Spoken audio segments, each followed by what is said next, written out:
ములుగు జిల్లాలో మంత్రి సీతక్క పర్యటించారు. పర్యటనలో భాగంగా ఏటూరు నాగారం మండలం బూటారం ఎలిశెట్టి గ్రామాల మధ్య 4,05,00,000 రూపాయల నిధులతో హై లెవెల్ వంతెన నిర్మాణానికి శంకుస్థాపన చేశారు. అనంతరం మేడారంలోని సమ్మక్క సారలమ్మను దర్శించుకున్నారు. వెంకటాపూర్ మండలం పాలెంపేటలో 90 లక్షలతో వృద్ధాశ్రమ భవనాన్ని శంకుస్థాపన చేశారు. వృద్ధుల సంక్షేమం కోసం మహిళా శిశు సంక్షేమ శాఖ జిల్లా కలెక్టర్ తరఫున ఈ వృద్ధాశ్రమం ఏర్పాటు చేస్తున్నామన్నారు.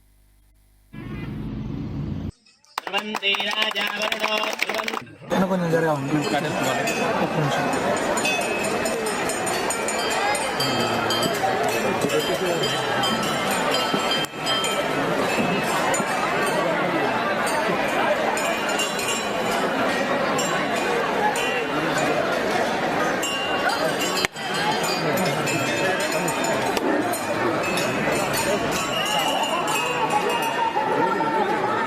పెద్దవాళ్ళను హక్కున చేర్చుకునే వారు లేక ఇప్పుడు ఇలాంటి మరి వృద్ధాశ్రమాలు అవసరం పడుతున్నాయి. ఇది నిజంగా కూడా మాకు బాధాకరం.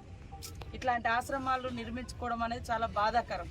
ఎందుకంటే బిడ్డను తల్లి తన ఒడిలో పెంచి పెద్ద చేసిన తర్వాత ఆ కొడుకులు బిడ్డలు ఎదిగిన తర్వాత ఫ్రూట్స్ కానీ ఫుడ్ కానీ ఏదైనా కూడా వాళ్ళు ఎవరైనా బర్త్డేలు లేదా మంచి రోజులు జరుపుకోవడానికి కూడా అమ్మ నాన్న లాగా చూసుకోవడానికి ఒక వేదిక కూడా అనుకోవచ్చు. కాబట్టి ఇది ఒక మంచి కార్యక్రమం.